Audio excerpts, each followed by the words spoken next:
I will begin by outlining the lab's lesson plan for today's discussion. We will start with a brief background of Pacific Community Ventures and the Good Jobs Innovation Lab. We will then transition to the core of the session with our panel discussion featuring 3 exemplary PCV clients who will share their unique stories and insights about employee ownership. And of course, we'll make sure to have a few minutes at the end for a short Q&A.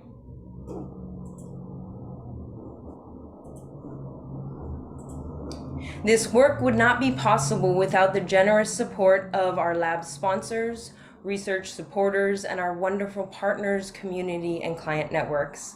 We would like to take a moment to acknowledge the generous support of the James Irvine Foundation for granting us the opportunity to have this valuable discussion today. Thanks to the support of the foundation, the lab will be publishing our Good Jobs Journey paper, which highlights the unique experiences of small businesses, specifically those that are BIPOC-led, in their journey to creating and sustaining good jobs. So please look forward to that publishing later this spring. I will now pass my talking stick over to Mick Acevedo, Research Analyst in the PCV Good Jobs Innovation Lab. Thanks so much, everyone. Everyone. Pacific Community Ventures is a 501c3 nonprofit CDFI, combining impact-first restorative lending and pro bono business advising with our Good Jobs Innovation Lab that propels thriving communities of equitable jobs. Together, the lab and our programmatic areas are engaged in field-building research and product strategy supporting impact-first investment in small businesses, particularly those led by entrepreneurs of color, with an eye toward equitable access to wealth-building opportunities. Today's conversation will center on the experiences of 3 exemplary small business owner clients of PCV who have pursued different types of employee ownership models, ensuring that employees are included in business decision-making and are given greater access to economic opportunity. PCV is highly supportive of employee ownership business models because they offer workers job stability, economic mobility, and wealth-building opportunities. And this is borne out in PCV's own portfolio data. PCV clients that offer employee ownership and profit sharing to workers outperform those that do not in almost every single one of the 14 different attributes that constitute a good job under PCV's definition. And now I will pass it to Charles Fisher-Post, Associate Director in the Good Jobs Innovation Lab. Thank you, Mick, and thanks, Lucia. Good morning, everyone, good afternoon, of course, for our non-West Coast attendees. For those of you who trickled in after we started, just a reminder that we are going to have a Q&A session with our panelists later on, a little over 30 minutes. So please do, if you have any questions, anything that they say sparks anything of interest to you, please do drop questions in the chat, and we look forward to getting to those questions. And with that, I have the distinct honor of introducing our esteemed panelists. First, we have Javier Sandes, founder of Javi's Cooking, creator of some of the best empanadas that I've ever had. Really excited to have Javi with us today. Also joining us, Reem Asil, social justice leader, founder of Reem's California, and also a member of PCV's inaugural class of Good Jobs Entrepreneurs Fellows. These are clients of PCV's that made truly exceptional progress in providing high quality jobs to employees. And rounding out the panel, joining us is Stephen Bediaco, officer of the Most Excellent Order of the British Empire, social entrepreneur, and co-founder of Turning Basin Labs.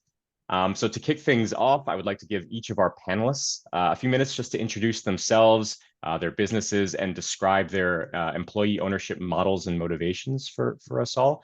So Javi, the floor is yours. Hi, everyone. Yes, my name is Javier Sandes from Buenos Aires, Argentina. I arrived to the US in 2001 with a full scholarship to play soccer. I was a soccer player back then, and to play for Patton College in Oakland. But unfortunately, my career was over around 2009 due to too many injuries. And that's when I wanted to distract myself and, began my culinary adventure in 2009, 2010, when I launched my first business, Primos Parrilla. It was an Argentinian food truck. Then in 2011, I launched my second business, Javi's Cooking, that was established in Oakland also. Javi's Cooking is an empanada company that wholesale and retail over 25 varieties of empanadas made from scratch, from dough, fillings, wrapping, everything is done in the house. We wholesale and retail empanadas to large and small businesses such as coffee shop, bars, restaurants, catering companies, and school districts. We have 2 retail storefronts, and we also have an empanada truck that we use for events and festivals around the Bay Area. Our employee ownership model is based on utilizing and finding the right candidates to be owners. What motivates me to finding this candidate is creating job is number one, and realizing that it would be amazing to give them the opportunity to be business owners one day, and finding the candidate that, you know, brings that the passion and the love for the industry, for in this case food. It's not easy, but once you identify those candidate with the passion and love and the energy, we just start working with them closely on one-to-one basis. Once we identify the employees, we work closely with them every day to give the right tools and start teaching them how to develop the skills that they need to run a business, from dealing with customer service and food providers and all the, you know, the needs that need to get done when you start, you know, opening a business. Finding the right candidate with the most potential and interest is the biggest challenge for us. My employee ownership model works with 1 or 2 employees that wants to be, you know, small business owners. Also bring in a small capital investment to the partnership that can also give them opportunity to invest and feel ownership, and also to protect each of us, to set everything, all the things in place that need to be established. Awesome, Javi. And so we'll dive in more into sort of more of the details around the successes and challenges with our further question. Appreciate you sharing about the model that you've employed. Reem, can I turn it to you to share about your business and your employee ownership model? Sure. Hello, good afternoon, everyone. So my business, Reem's California, is a nationally renowned restaurant and bakery concept with locations in San Francisco and soon to be a flagship bakery in Oakland. And our mission really is to build community across cultures and experiences through the warmth of Arab bread and hospitality. And the way that we do that is through good jobs, nourishing food, and a sanctuary space for all. And I come from a community organizing background. Reem's was never really just a restaurant concept. We really wanted to use the power of food to build strong, resilient community. So from the very beginning, it kind of had those ethos. I also come from the co-op movement. I cut my teeth in, I'm a baker by trade, and was in the renowned Arizmendi cooperatives. Folks are familiar with that. And so took a lot of my learning to know that one day I wanted to have Reem's be worker owned, that was a real pathway to keeping people in an industry that has been plagued with inequity and so on and so forth. Um, that said, when I got into the business, it wasn't as easy as it looked. But my motivator, so we're currently in a what you call a conversion from a traditional LLC to what will eventually be, we're creating an entity called the co-op, the Reams California Co-op, that will be governed by our employees, and profits will flow up to that entity and then be redistributed to our employees. But also they get to have a say in kind of the bigger business decisions. I will be selling my portion, my shares, and I think as the exiting founder or owner, I will eventually be no longer an owner. And my motivation for that really was that I am a visionary, and the Reams brand is just so much bigger than just one restaurant. But I wanted the legacy to be there. I wanted the generational wealth to be built without me having to be beholden to the business. So that was really a motivator to really invest in the workers who've been loyal, who've really made Reams. Reams can't be what it is today without the employees that have been with me almost from the very beginning. So that was a key motivator. And then obviously the pandemic really kind of moved things forward in a much more clearer way, that if we are to keep food workers in this industry, we need to give them more incentive to stay in this industry than just wages and so on and so forth. So those were kind of the big motivators, and we're working with a lot of community organizations and folks in the co-op movement to help us make that conversion happen. Awesome. Thank you for sharing, Reem. Stephen? Cool, thanks. Good to see everyone. Thank you, Charles. And thanks to previous colleagues. Hard to follow those two amazing restaurants. But yeah, so my name's Stephen Bediako. Yes, originally from the UK, but don't hold that against me. Co-founded Turning Basin Labs in 2019 with a colleague, Nick Ellis. And the vision for it was about improving conditions for contract workers. So we are a worker-owned staffing agency. We're a co-op. We basically look to try and support workers, and we do that really through free things. So one, we offer what we call employer of record. So this is where training providers might be training potential workers, and then they need someone to host them if they're doing apprenticeships or placements or whatever it might be. Or it might be that organizations that are working in the kind of worker power space need a back office support because they want to focus on their work, and then we can take over that back office employer of record piece. So that's the first thing we do. The second thing we do is what we call worker research, and so that's where we partner with frontline workers to train them and skill them up as workers, as researchers, so that they can go back into their organizations or other organizations and kind of research and explore issues.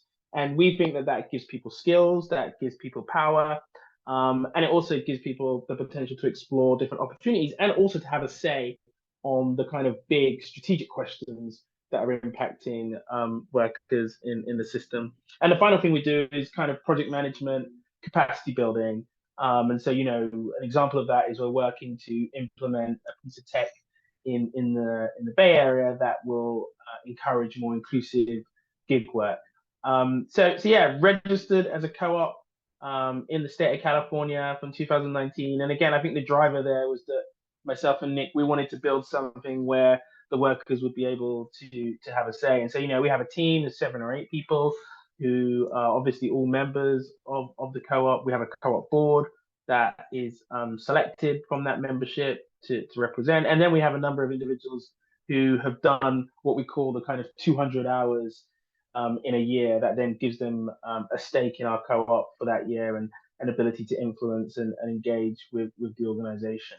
And I think it's just, it can be a challenge, but it's also been great just having an organization where everyone feels like they're brought in, everyone has a say, and actually there's both structures and things in place that mean we have to engage and collaborate with workers and colleagues to make decisions and drive the organization. So yeah, that's me. That's what we do, and happy to get into it. Awesome. Thank you, Stephen. Thank you, panel. So with that, let's dive into our questions. And the first one, I'll start with you, Javi. So in your experience, how has the opportunity to be a worker owner impacted the members of your team?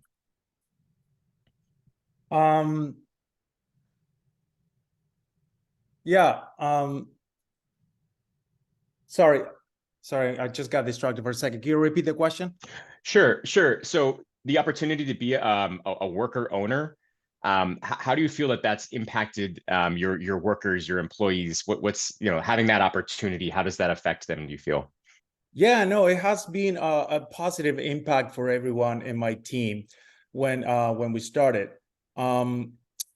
So I recruited two employees that have been with me for 3 years, and given the opportunities to be to build this partnership together. So that is working very well, because it's actually inspiring other employees to see what we're doing, what we're building, and motivate them to keep working hard. And I always tell them, hey, work hard, the opportunities will come. So it's been a good model. My job is to plant the seed, identify the ones that are interesting and showing, the passion, the love, and plant the seed to start moving forward that goal. Yeah, and I know when we'd spoken, you mentioned something about like English language skills, like maybe how that's the opportunity to be an owner is kind of like a carrot almost to kind of work on those skills a little bit. Yes, definitely. It's very important to be able to communicate, and that is the first thing I mention to them if they don't speak the language. I was there. I didn't speak the language when I arrived here 20 years ago. So it's for me, when I start connecting with the outside world and start talking to people and doors will open, opportunities will show up, and that is my goal here. Incentivize them to learn English, because a lot of opportunities will come to your door. Reem, what about for your team at Reams, this opportunity to be a worker owner? How do you feel that affects employees? Yeah, so one of the things that we, like I said, because I was already kind of oriented to the co-ops model, even before we were formally a co-op, we have a style of participatory management. And what that means is that whether you're, even in the hierarchy of things, whether you're a manager or not, you're always consulting. You are making decisions collectively. You're either consulting. We have levels of decision making across the board, where employees get to have a say in the decisions that get made. I think when we made the really explicit and intentional decision to become worker owners, I wanted to really make sure that if we were to be more participatory and democratic, so to speak, that we put in structures that those who have been voiceless, namely folks who in our society maybe speak only one language, or are folks of color, or are women, or gender non-conforming, that those informal hierarchies didn't appear, right? Because that happens, right? People who tend to have more space in society to speak up will kind of take that space. So we built a program called Samud, which was a worker apprenticeship program that really engaged people in these meaningful discussions of how to engage in democracy, how to engage in participatory decision making to prepare them for worker ownership. But in so doing that, the byproduct of that is that Ream became a much more equitable space, right? People would give space for others who haven't had a chance to speak up, to participate more. And so that increased cooperation among staff members, I think, is the biggest byproduct of this process.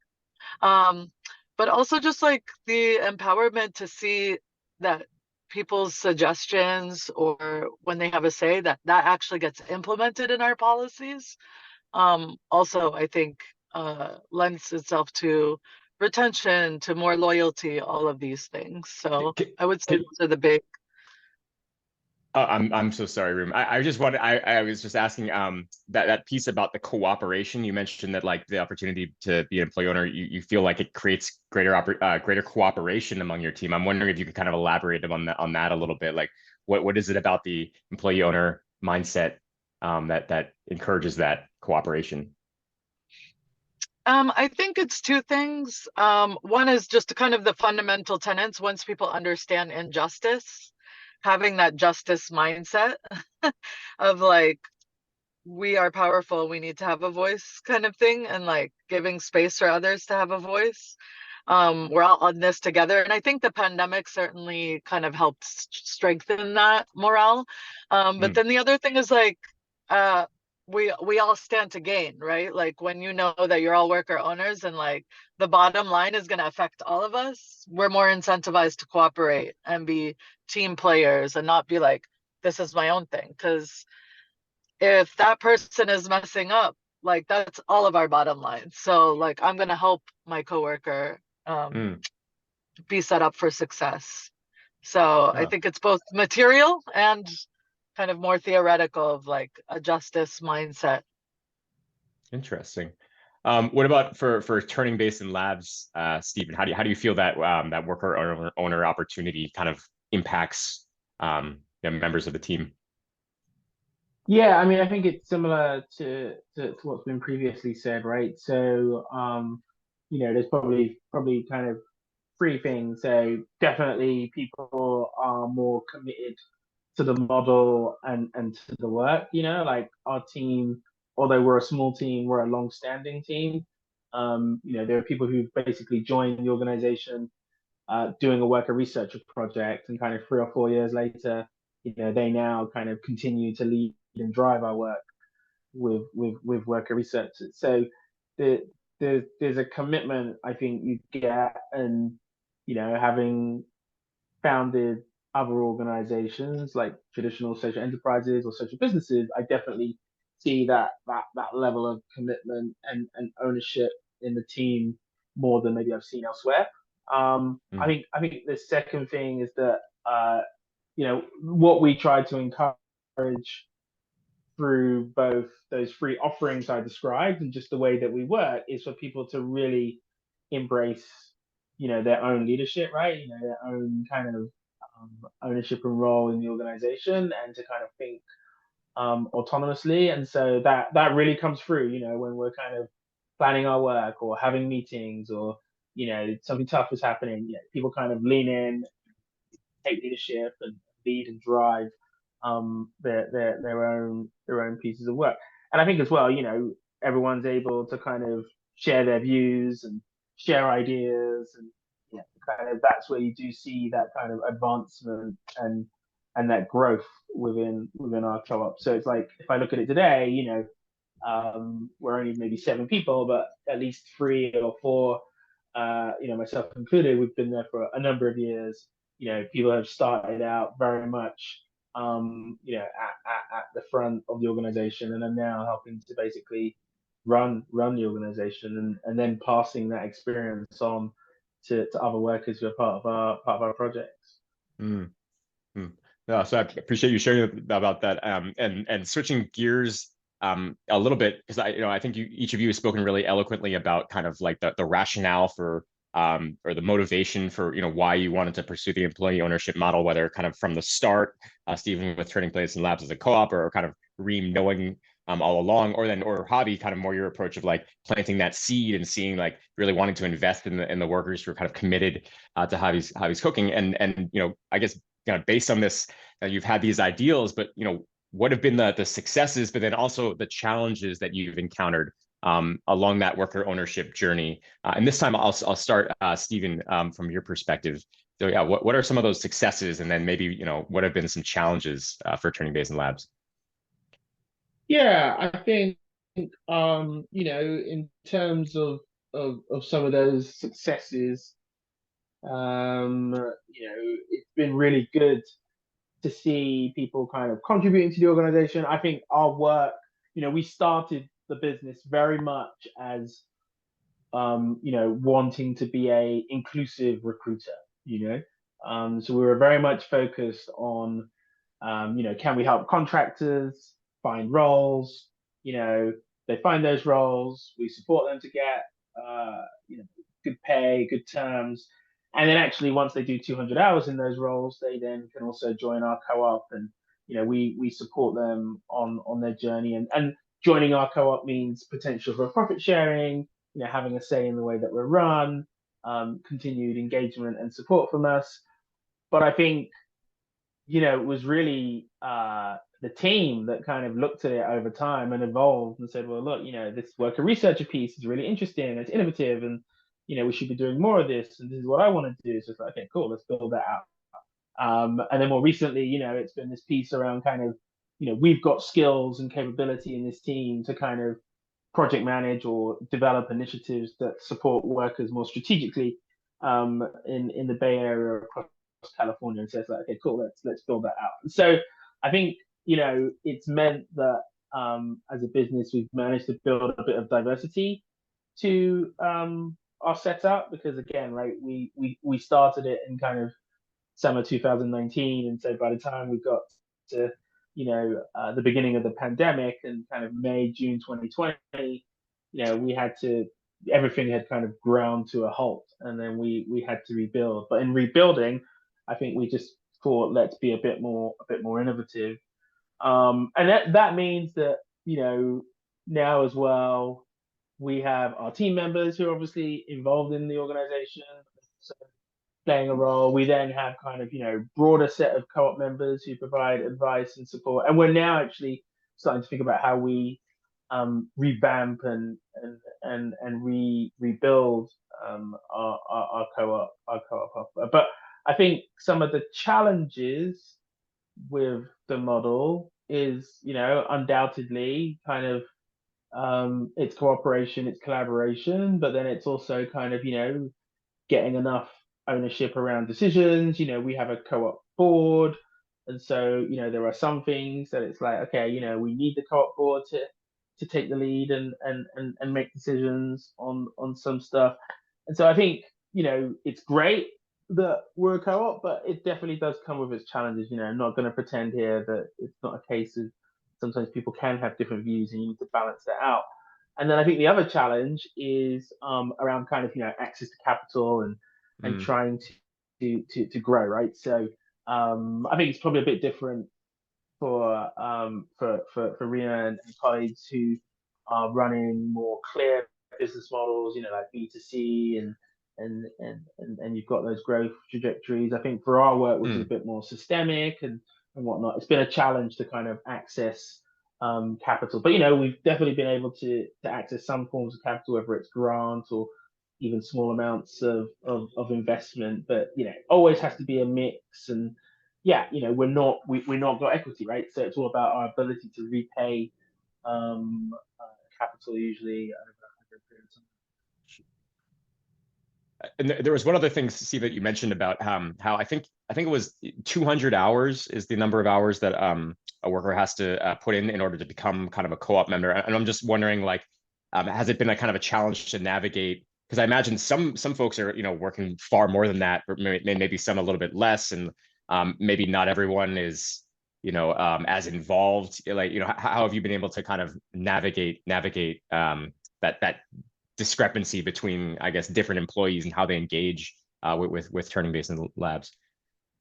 Yeah, I mean, it's been, it's something that we've always been kind of thinking, well, is this the right model? Does this work? And, fundamentally, because of the nature of our business, I think what we realize is that what we should do is, rather than, charge any of our workers dues or fees to become a member of our co-op, what we landed on was saying, look, if you work for us or work through us and you get to doing 200 hours, in that year, that gets you in to be part of the co-op, right? And that gets you an opportunity to profit share, that gets you to join our meetings, that gets you to have a say. And then the idea is that that needs to be, that needs to happen again for the following year.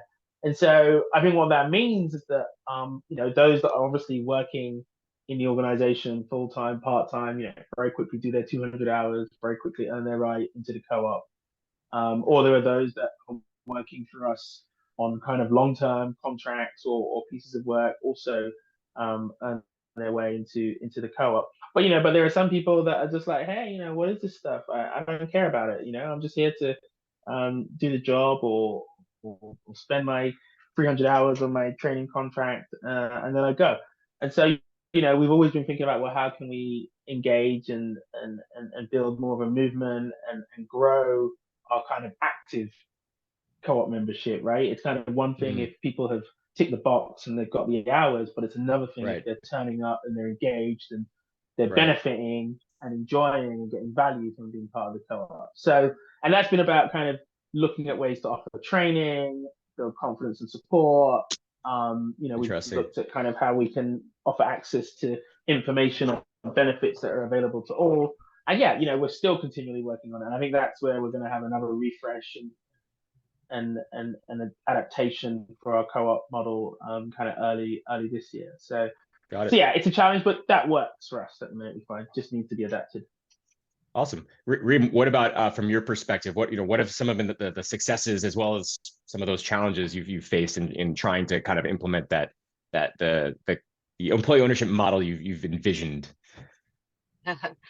I was just reflecting, I guess it doesn't matter what industry, the challenges are the same.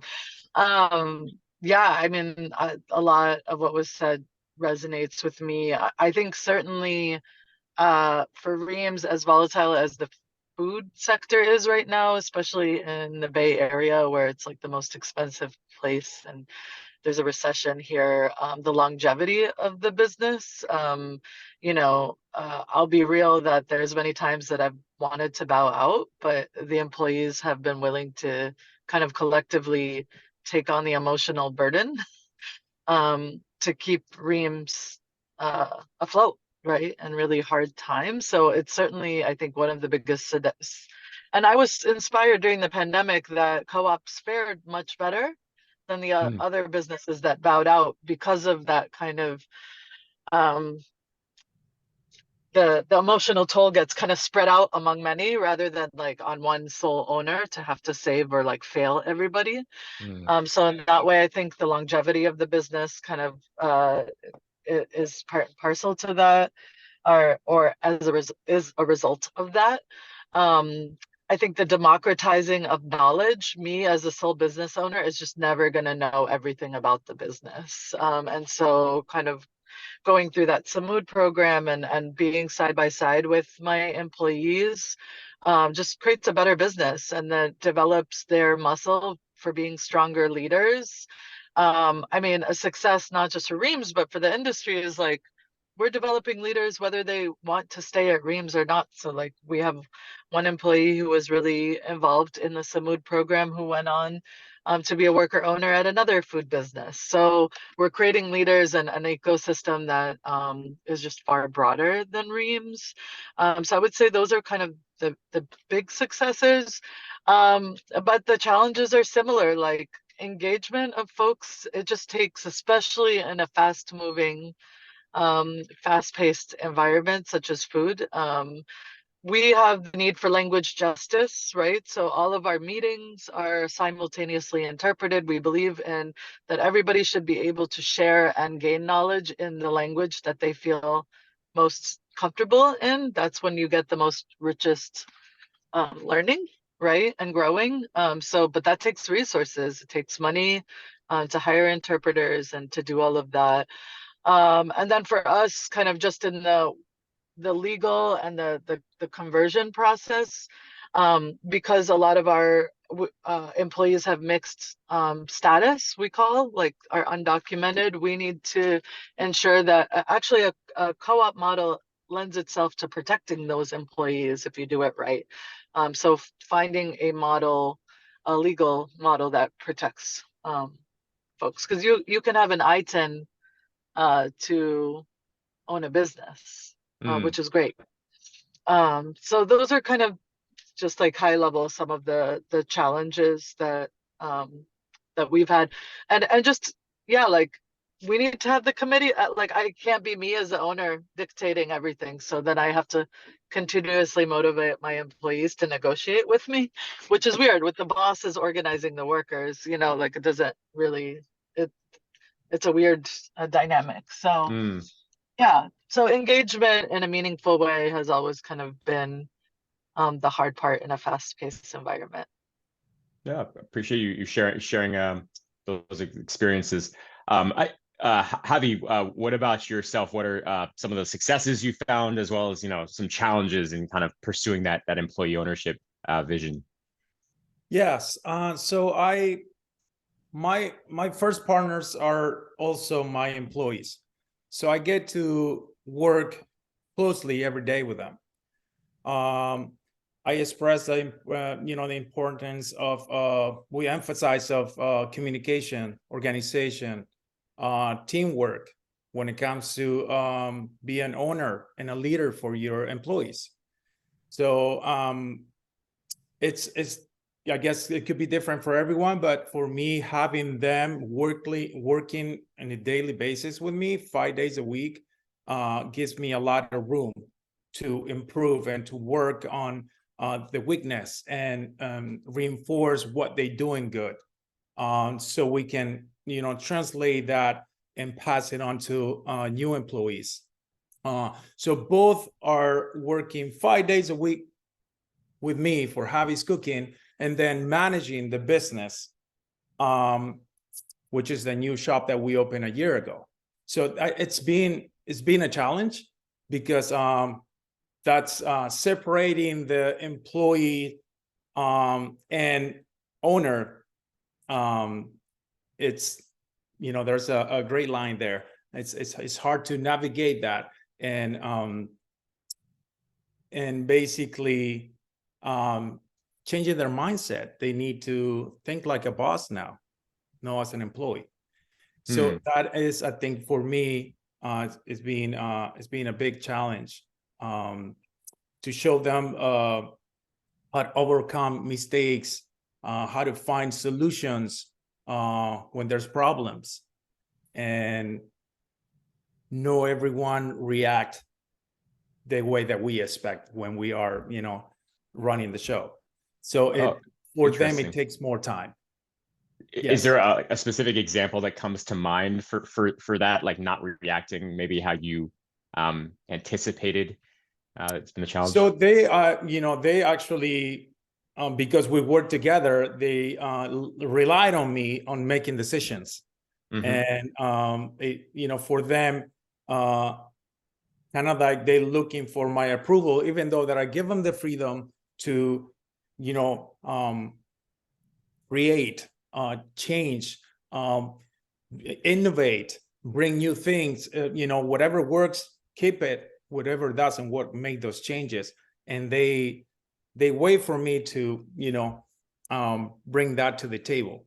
And I give them the freedom to think like a boss, make those changes. You don't have to wait. Don't wait until things get really bad to make those changes. So that is a real challenge. Yeah. It sounds like it kind of introduces a new new perspective, new dynamic, and for employees it can be a little bit tough to kind of actually put on that new owner hat and really kind of think very, very differently. So at this moment in our conversation, I actually want to pause and bring in PCV's Community Building Research Associate, Beverly Zambrano, to facilitate some Q&A from folks who have joined us today. I see some chats. I haven't seen the specifics. Beverly? Thank you, Charles. So far in the chat, actually, haven't seen some questions pop in, but we are opening the floor for anyone who may have questions at this time. You may either come off mute or raise your hand or drop it in the chat and I can read it out loud. And while folks are putting in their Q&A, I just want to kind of jump on Javi's. I think that is the biggest thing, because if you are just the owner, having to step back and just let people make decisions, that's a very hard dynamic to change. And so that's why we talk about ourselves as worker owners. Like even myself, sometimes I'm an employee, sometimes I'm an owner, and being able to figure out when you're an employee, you gotta put your head down and get the work done, right? At the end of the day, and when you have to be an owner, and not, you have to see yourself as both. And I think that that is a challenge, I just think, for humans in general. And it is when you're going through a conversion process, this is something I learned from working with consultants, is that um, that dynamic of like, yeah, like if you had a former owner, kind of how to change that dynamic is always going to be, there's always going to be a tension there. So just wanted to name that. I think that there's no easy answer to that, but it is a dynamic that exists in conversion process if the owner is still involved in the business. Thank you for that additional insight, Reem. And we have a question that came through from Shannon. So what type of retirement plans are companies using? So ESOP, 401ks, deferred compensation. Reem, Stephen, or Javi, which of My you would case, like we to use jump in? 401ks. Thank you.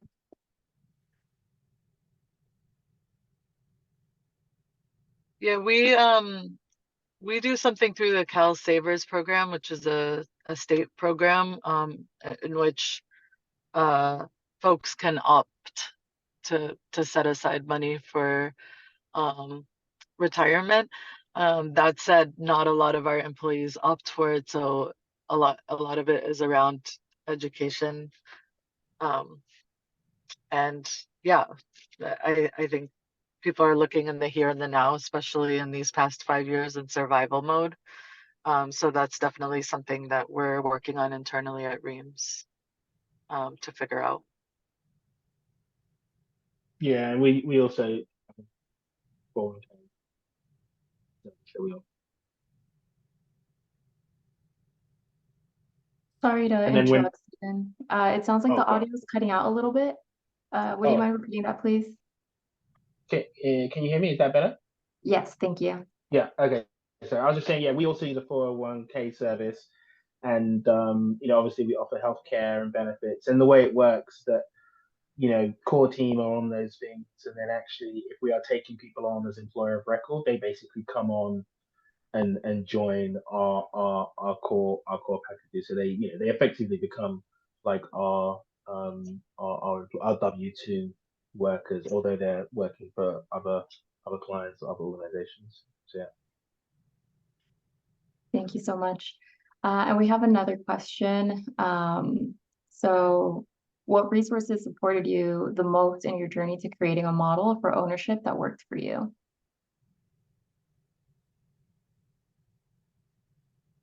Yeah, happy to jump in and jump out, get my bits in there.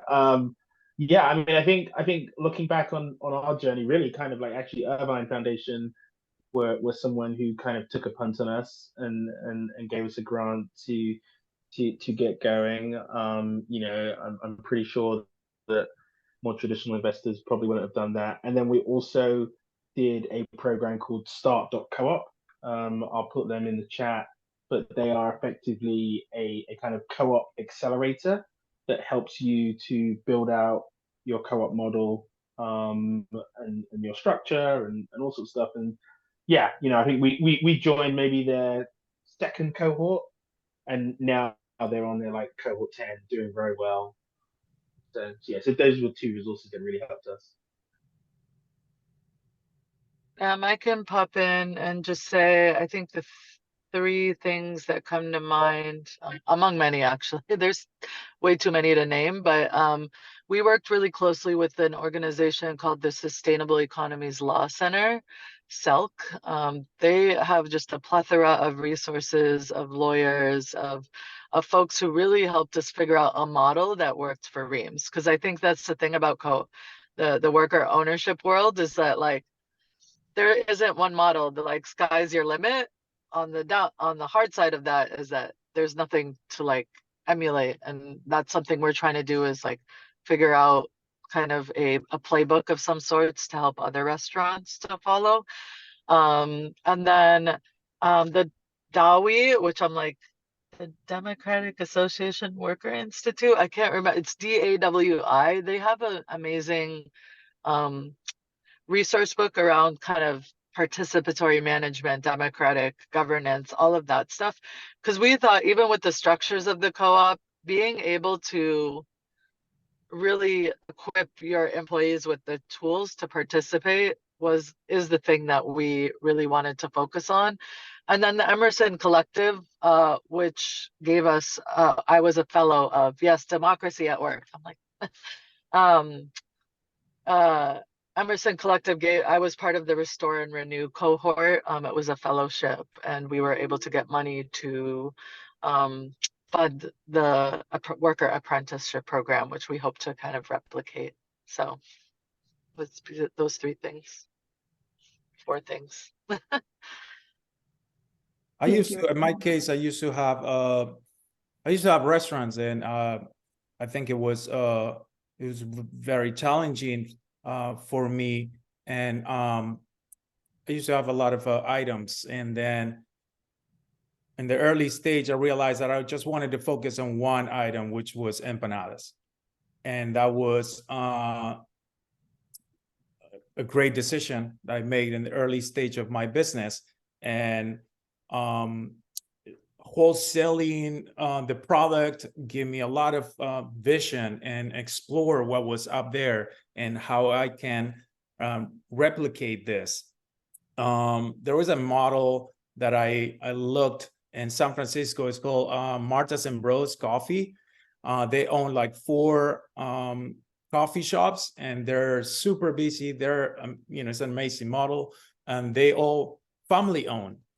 And when I saw that, I was like, oh, empanada shop, coffee, wine, and beer is what makes sense for me. And that's what I basically pushed myself to develop, for like 2-3 years. And I wanted to establish that on my factory, which we have our storefront, and develop that model. And then if it works, just move it into the next one. And that's how I did it. Thank you all for those responses, very thorough and just very different experiences here. Diving a little bit deeper, one question is more so around the financial structure. Were there any specific financial structures in these models to create the co-op or employee ownership? I'm a little traumatized by our financial structure because I like to do everything the hard way. Different from most buyout conversions, I am trying to grow the business while converting the business. Usually it's one before the other, and I was like, let's just do it all at the same time. So the co-op people don't know what to do with me. The CDFIs who are like, we just fund buyouts, we don't take on, and the equity people are like, wait, you want us to be last? I'm like, yes, we want the workers to be first. But we've found I've found vision aligned investors to develop non-extractive equity model that basically, as you, it would allow for employees to be first in kind of profit distributions, and then distributing to equity investors, and then you would redeem ownership as you're paying back. So eventually it would be 100% worker owned. But yeah, I think that's a hard thing if you're trying to grow the business, as we are. We're not just kind of a small co-op, but I wanted to be able to really build generational wealth. So that was really important to me. Like, just having a co-op that doesn't actually distribute real meaningful profits didn't make sense. So yeah, I think really looking for those vision aligned investors who are willing to partake in less extractive funding models. And this one we're working on, I'll just kind of shout out the Real People's Fund here in Oakland that have been our lead investors. And if folks want to learn more about that non-extractive funding, model, I'm happy to share those resources. But it's new. You have to kind of create it. But there are a lot of traditional CDFIs that are now looking to fund buyouts if people just want to do a simple conversion. But yeah, I think it takes some searching to find them, but they do exist, luckily. So the way that I structured my first partnership was bringing the employees with capital investment. We also have I don't know if you guys heard about PCV. They're amazing. I've been working with them for the last 5 years, which they helped me with my first original business when we moved into our facility in 2018. And they also provide funding for our second location last year. So each partnership is contributing capital, and then we source outside, in this case, PCV. Thank you both so much. It seems we may have temporarily lost Stephen. I saw him I'm back. on screen. Oh, you're back. I'm back. Okay. Can you see me? Yeah. Yes. Yeah, Wi-Fi dropped out. Financial structures. It's interesting. I think for our business model, obviously we're set up as a co-op in the state of California, so we actually don't have non-profit status, but some of the work that we do is equivalent non-profit work. So what we have is what we call a fiscal sponsor. So I don't know if anyone's heard of Philanthropic Ventures Foundation. They're based in Oakland, and so they act as our fiscal sponsor in order for us to receive grants for some of the work that we're doing, especially if we're supporting or hosting entry-level workers or workers who are doing training programs and whatnot. And then obviously, like I said, we did have some loan capital when we were part of the Start.coop program. And as Javier pointed out, we've also managed to receive some capital from the amazing team at PCV that has kind of then helped us to grow and expand the business. So I think what I'm saying is that with a co-op, you're essentially still a traditional business in the state of California.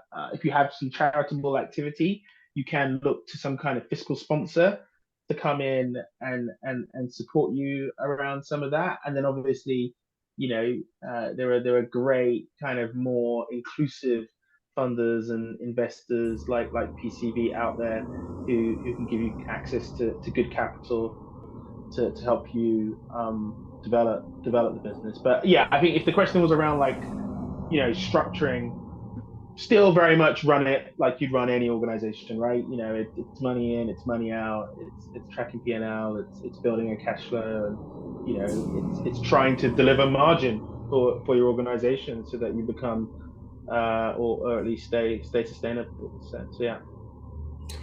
Thank you so much, Stephen. I know we're coming up on the hour. We might be able to run over time and get some final questions answered. But I do want to thank our wonderful panelists and the James Irvine Foundation for supporting our webinar. And everyone in attendance today. Is wonderful to how many people were able to join, and those who are watching our recording later. Thank you for joining as well. Before you go, one last reminder is to be on the lookout for PCV's soon to be published Good Jobs Journeys paper. This is an experience that will follow the journeys of small business owners, particularly those that identify as BIPOC, in providing good jobs to good employees. Anyways, have a wonderful day. I wonder if some of our entrepreneurs or small business owners can stay on and answer the final questions, but I want to allow participants to jump off if they need to.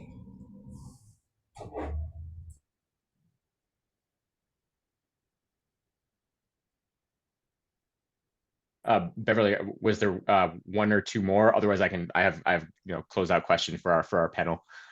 Yeah, we did have a few more questions, but just want to get confirmation from Steve and Reem and Javi if you guys have time for one or two more questions. Awesome. Let me take a quick look. So one of the questions is, what are some resources or tools that would help you and other small business owners interested in converting to an employee ownership worker cooperative model, namely the organizations like PCV and other CDFIs and community partners?